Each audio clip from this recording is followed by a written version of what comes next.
If this episode resonated, please share it with another mum who might need it. Follow us on socials at Burnt Out Mummas. Check out our journey and we will help you to reconnect with yourself again. Please subscribe and download to all our episodes. It helps us a ton and keeps this podcast going. Thanks. Bye.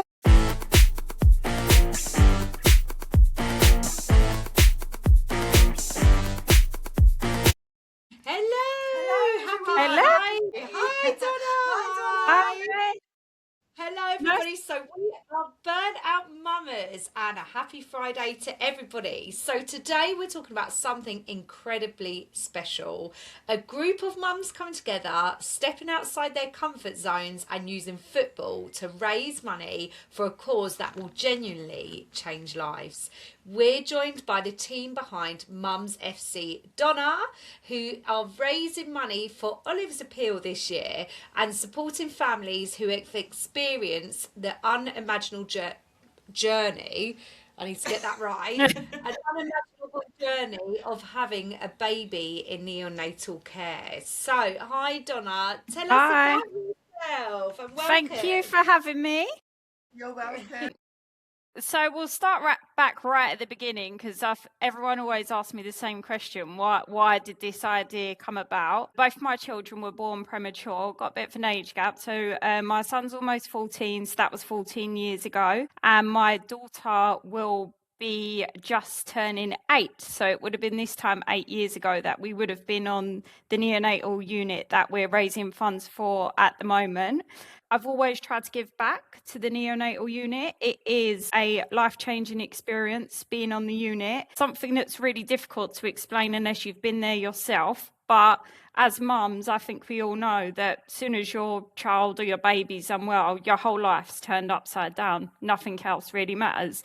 So after leaving both of the units, I've always had it in my mind to try and donate back to them. Mother's Days, Father's Days, when I know there's going to be other people on the unit, I'll always try and make donations. I take balloons down to the local neonatal unit. After both the babies had come out of the units, I donated their tiny baby clothes back, because a lot of parents go in there unprepared for what's going to happen. So that's the kind of real background story to Mums FC. The football side of it was the Euros in 2024. And as I said, I'm always thinking of ways, how can we raise more money for them? How can we do something bigger?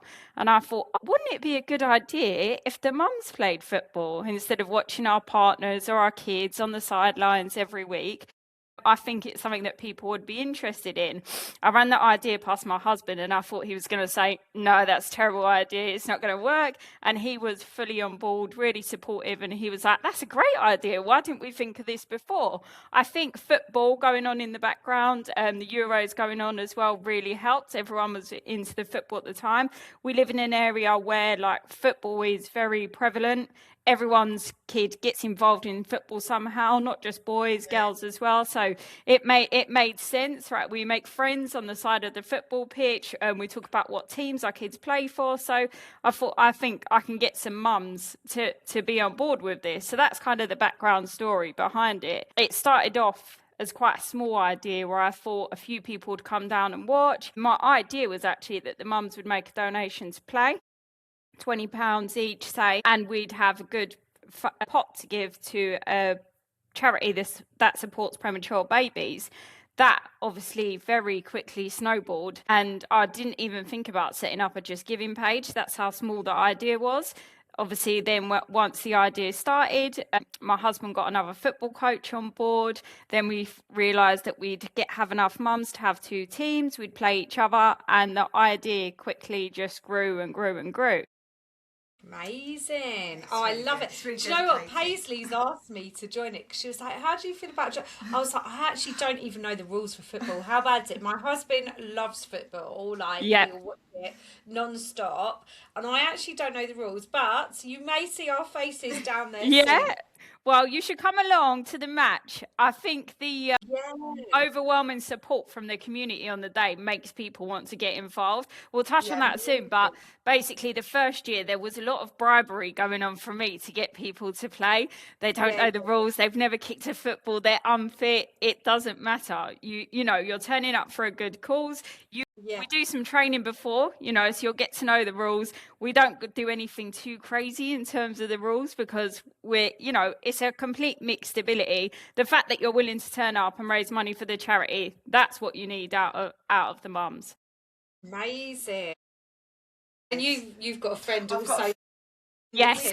Awards day last year, and it was a really crazy, messy day. And then she's like, I've got to play football tomorrow. And I was like, are you going to make it? And she got up, she did it. She's did. So dedicated, and I'm in awe of her for that. And I'm like, if Lisa can do it, I've got to do it. She's even just done the marathon well. She's just done the marathon. I gave her an extra week off of training because she'd just done the marathon, telling me that her feet still hurt. I was like, okay, you can miss training this week, but you have to come next week. Well, can you tell us a bit about the background about having a child that is premature and, you know, tell us about Olive. Yeah, and like how you feel as a parent when you're going through that.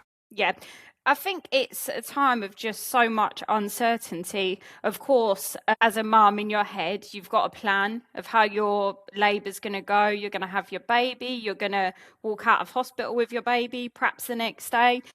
Most of the time, people don't know that they're going to have a baby premature. It will be spontaneous or they'll suddenly become unwell. And then it's discussed with you whilst you're in the hospital that perhaps your baby's going to come early. When I had my son, I just went into spontaneous labour.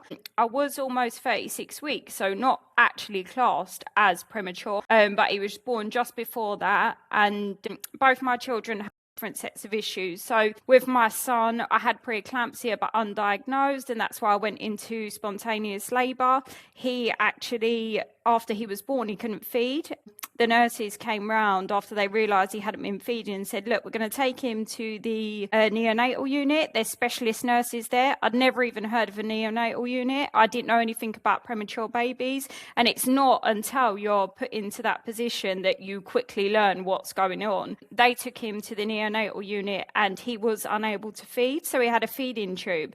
It's a really difficult to see your baby in that environment. Not only do you go into an environment where you're seeing your baby unwell and now facing the reality that perhaps there is something wrong. Is it just wrong for today? Is there long-term effects of this? But you also see everyone else's baby who's in there who is poorly, who's got a number of wires, feeding tubes, breathing apparatus. The sound, I know a lot of mums and dads in the neonatal unit will relate to the sound of the machines going off. So it's very quiet in there, and you hear the machines beeping quietly in the background. And then when there's an issue, they go off loudly. And it isn't just the panic of your baby. You're now in a panic of everyone else's baby that's around you. You know, a lot of people haven't seen a baby that weighs 1 pound and has got a breathing tube, a feeding tube, monitors to monitor everything that's going on with them, cannulas. Sometimes their eyes are covered. So I think it pushes you into quite a surreal place that you didn't expect yourself to be in. They're going to be some of the most difficult days of your life being in that unit. And I think it's only when you come out and you look back at what you've been through and how it's gone that you think, I want everyone else that's in those units to have the best experience possible. Yes. Yeah. Actually, our cousin gave birth very early, didn't she? Same thing. She got emergency landed to St Helier. She was on a plane. Wow. Turkey or Egypt or Turkey. She £1.5, wasn't she? She was. I think she was £2. Very small. She had another little girl, and what she said she found really difficult was having to get. It was a London hospital, wasn't it? Well, I think she then got transferred. To see the baby whilst also having a toddler. And she said it was very. You're split. Emotionally. Yeah.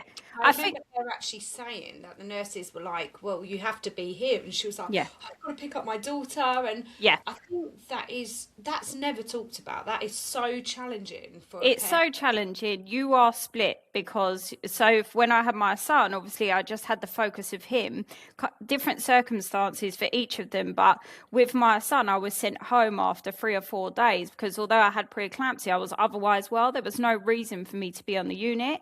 Now, what you need to remember is once you're sent home, you're now visiting your baby as like a guest. It's so strange. You're calling up the hospital to check in on your baby.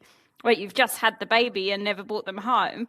If you then have a child at home as well, you need to go home and explain to that child, okay, I've had the baby, but the baby's in hospital and they're not well. And it's the dynamics of you want to be at home with your other child. You also need to be in that neonatal unit making a bond with your baby. You know, most people that have a baby born early, they don't have the experience that you would have. You give birth, you're holding your baby, you're making that bond with them.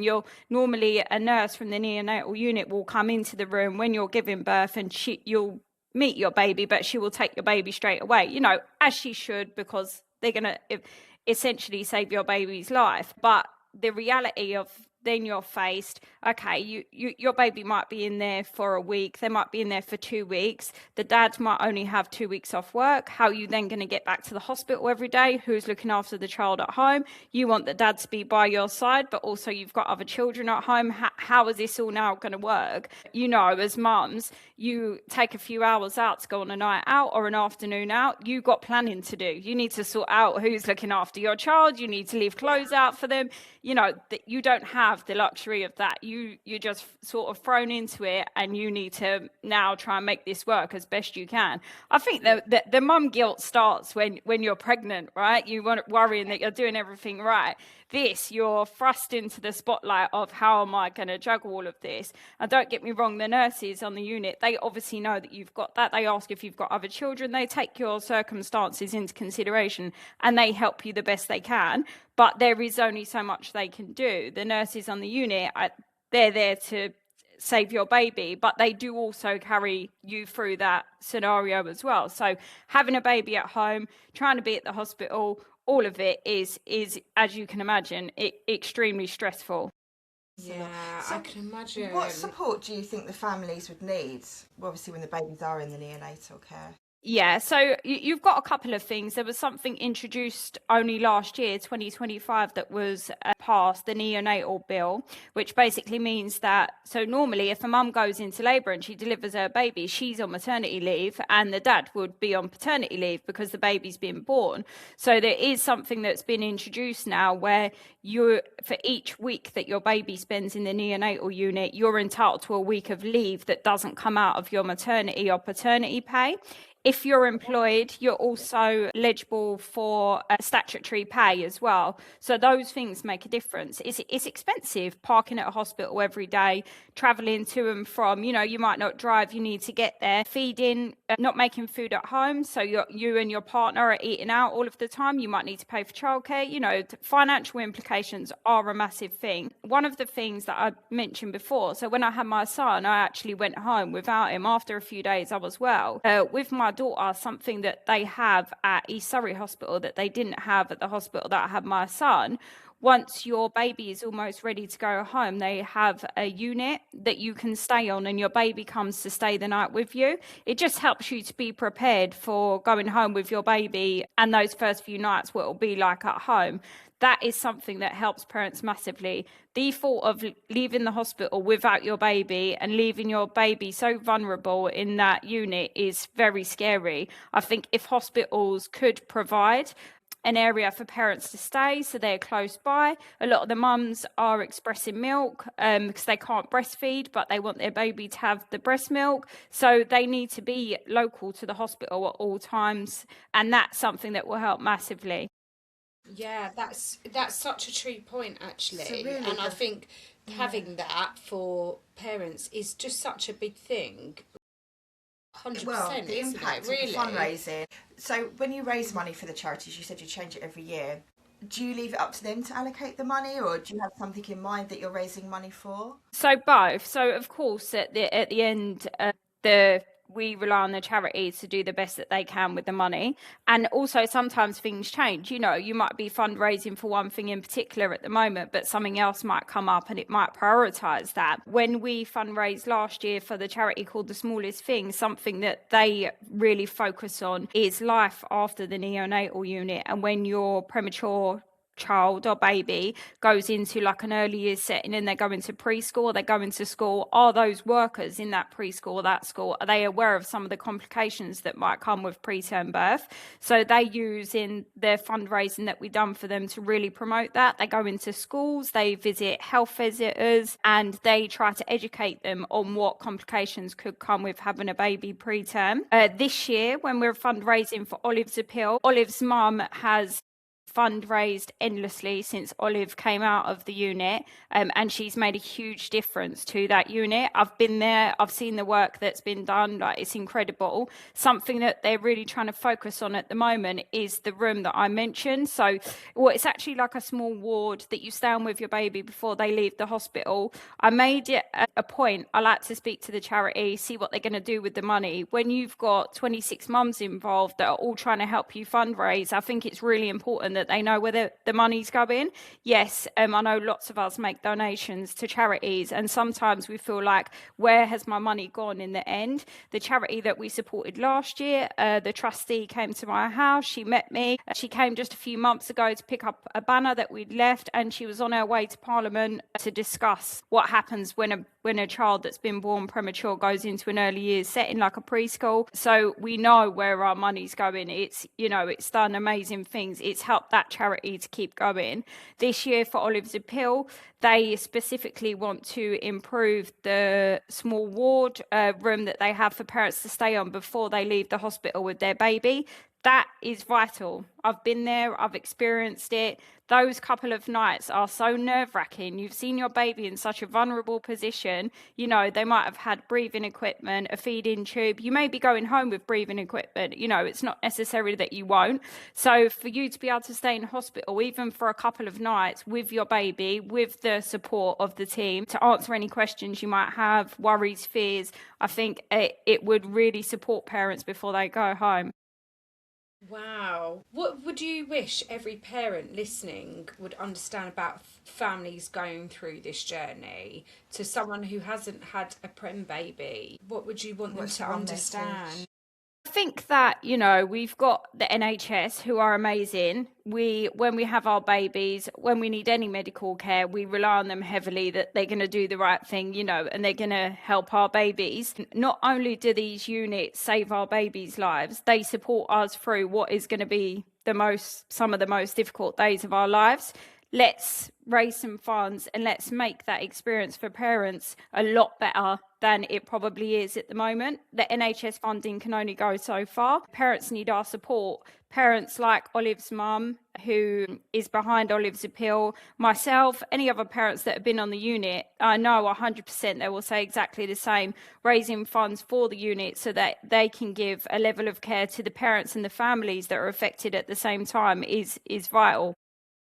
I think what you're doing is amazing. I mean, thank you. I think it's so inspirational as well, because when you've gone through it, I think it's very unexplainable to explain to anyone when you've gone through it and what you've gone through, you're now giving back. And I think that is so amazing. I mean, obviously you've spoken about the mums football and how Yeah. it came about.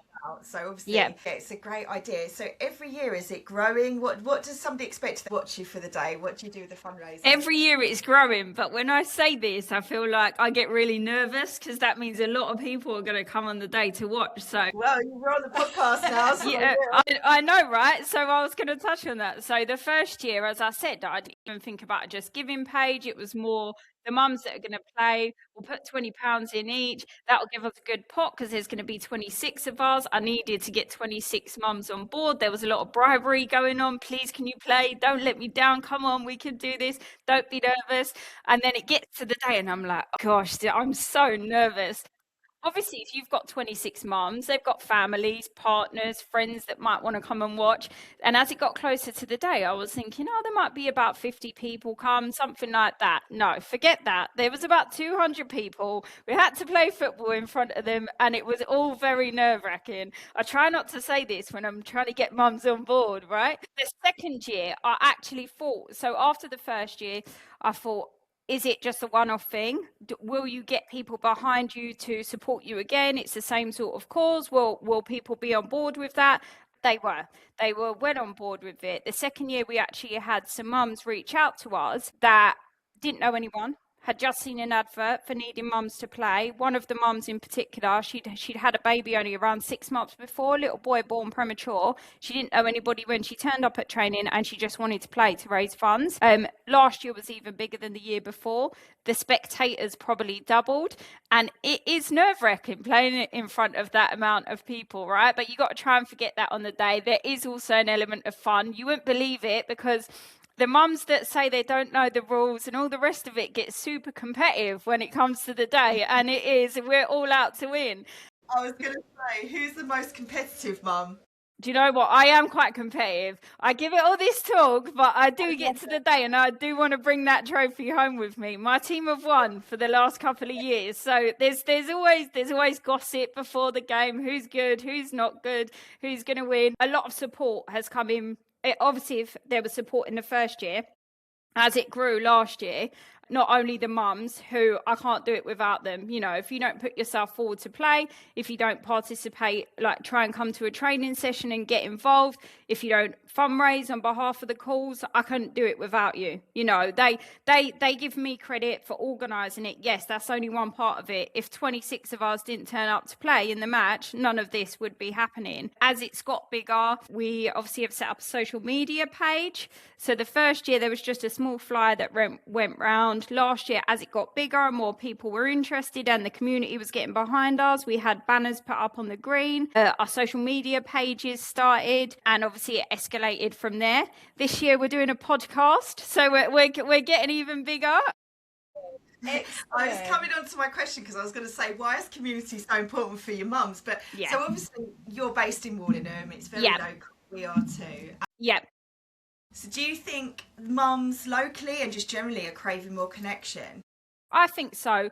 The mums will tell you the opposite. They love training. They love training because they got a reason to come out of the house. You can forget all about, oh, I'm not fit, I'm not this, I'm not that. We have a good laugh. A lot of the training sessions, we don't stop talking and we don't stop laughing. We're always getting told off by the coaches because we're not listening to what we're supposed to be doing, because we're too busy chatting about what's happened during our week. But that's so funny. That is typical women. That is definitely typical women. Yeah, just quickly tell you something while we're doing passes and dribbling. But they form a bond. We form a bond, not they. We form a bond. You know, I won't forget anyone that's put themselves forward to get involved and play. This year we've got, I think, maybe 4 or 5 mums who don't know anyone, who saw the advert, who asked if they could come along. I had someone ask me if there's an upper age limit, because she's actually not just a mum, she's a nan, and she's playing this year. People from other areas. So I've got 2 girls that come from Orpington, Petswood sort of way. So they drive 45 minutes just to come to training. You know, they are committed. I couldn't do it without them. We have a really good laugh. So if anyone is interested in playing in the future, that I can promise you, you will have a very good time. We all get nervous on the day. People turn up to watch us. You know, we want to do the best that we can. But yeah, we definitely come together, make a bond. It seemed fitting that it should be mums that play because of the charities that we raise the funds for. Yes, we haven't all been on a neonatal unit or experienced a special care unit in the hospital, but we all have the connection that when our babies are unwell, nothing else matters, basically. And until our babies are better, we can't function with our normal lives again. And I do think, I love the fact that, number one, it's for a charity. Number 2, it's a community.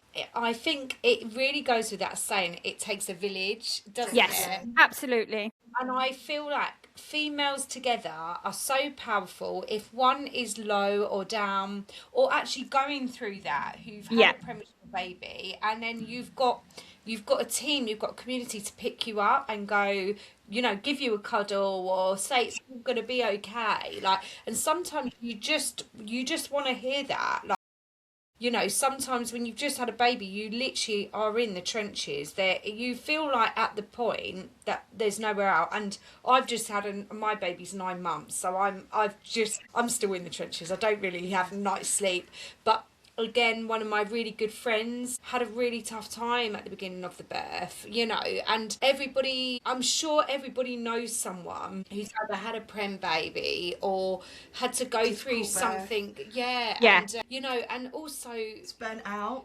Yeah.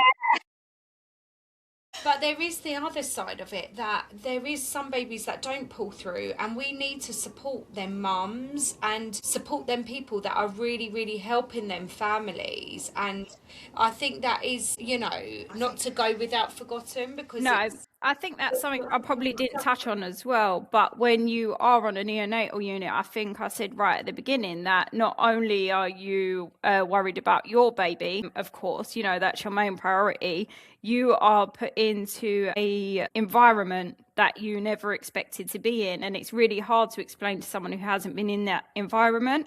There are parents on that ward that won't be going home with their baby for one reason or another, you know, and you do feel such a sense of gratitude when you leave the ward. Every little milestone that your baby has, perhaps you're a bit more excited about than someone who hasn't gone through that experience. But you don't forget the environment that you were in when you were there. And some people won't be as fortunate, and they won't be in the position that myself was in. Yes, I had a rough time, but I walked out the hospital with my baby both times, you know, and that is something that is life-changing. You know, some of us might know people that have lost babies, you might have friends, unfortunately, that have been through that experience. Something that I can tell you is if you are on that unit and you've been in one of those units, some of those parents will not be coming home with their babies, you know, and they need support as well as the ones that do come home with their babies, you know. And I hope that the funds that we raise give them some sort of comfort when they're on the unit.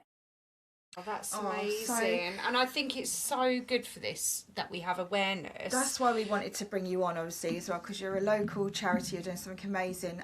How can businesses get involved? How can people donate? Do you want to tell us a little bit about the match? Yep, so the match is on the 28th of June at R&R Football Club in Wallingham. R&R, thank you to them. They have hosted us for the last 3 years. They open up their bar and their kitchen on the day. It's a good family day out. We have a bouncy castle, an ice cream van. We've got a local henna tattoo artist that's coming this year. So the event's growing, and it's also a nice family day out. Local businesses kindly always donate raffle prizes for us. The raffle makes a huge difference on the day. You should have heard about our raffle. It's the best one in Wallingham. We got tickets.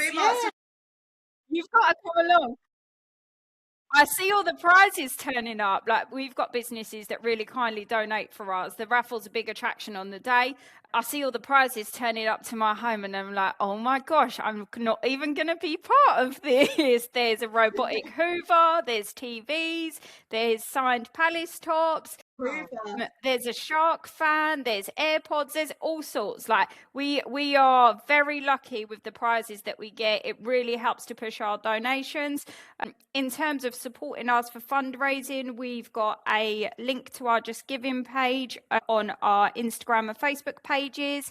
Turn up on the day. We've got collection pots. You can buy raffle tickets to be part of the raffle. Anything as small, sharing our flyer, sharing our Just Giving page, obviously just helps raise awareness of the game and what we're raising money for.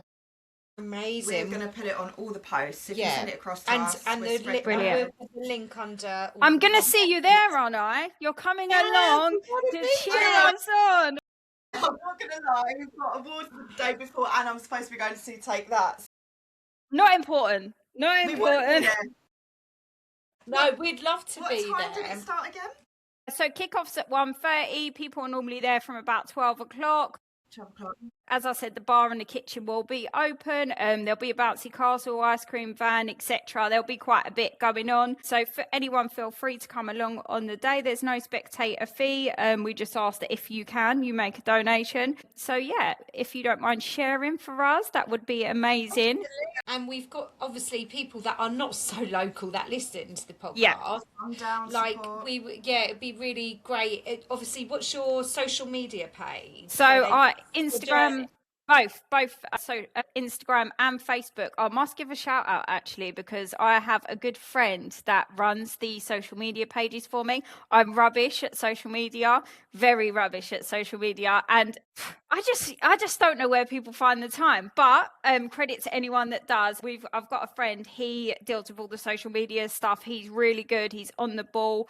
We speak together about getting content. Yeah, on the ball, getting content for the social media pages, you know, stories that we can share, anything we can share about the charity. So he is really involved with that. The Instagram and the Facebook are mums_FC. So check us out. You'll find a lot of content on there about the charity that we're raising money for, previous charities that we've raised money for, Olive's story. So obviously we're raising money for Olive's appeal. I'll just quickly mention that actually. So Olive was actually born at East Surrey Hospital. She was born 975 grams, so under a pound, and she spent 110 days in the NICU unit at East Surrey Hospital, and that is the reason why her mum does so much fundraising. She spent a lot, you know, it was her whole world for a long time. So yeah, I thought I'd just mention that in there. But yes, we got someone that does our social media for us. He's really good and he stays on top of that, not me, so I can't take any credit for that. No, amazing. Well, that's what we need. We need a community that is all going to help you exactly raise money and raise awareness. So thank you for coming on and telling us your stories as well, and being so inspirational and resonate with a lot of other mums. A lot of other mums. I hope so. So yeah, thank you for your time. Thank you. Well, no problem. Thank you. Thanks for having me. Thank you. And thank you so much, Donna. For all our listeners out there, if you feel like today has resonated with you or you've liked the story, please share our podcast, because we're only able to bring this out to you through word of mouth. We're currently growing. We're in 67 countries. We've got a reach of over 140,000. We've been going for like a year and a half because we were burnt out and we started this. So we would love it if you could all just share this to get exposure, and it helps us to keep this going. And please download the episodes. Yes. So we can yes. Thank you. Thank you so much. Take care. Bye-bye. And you. Take care. Bye. Bye.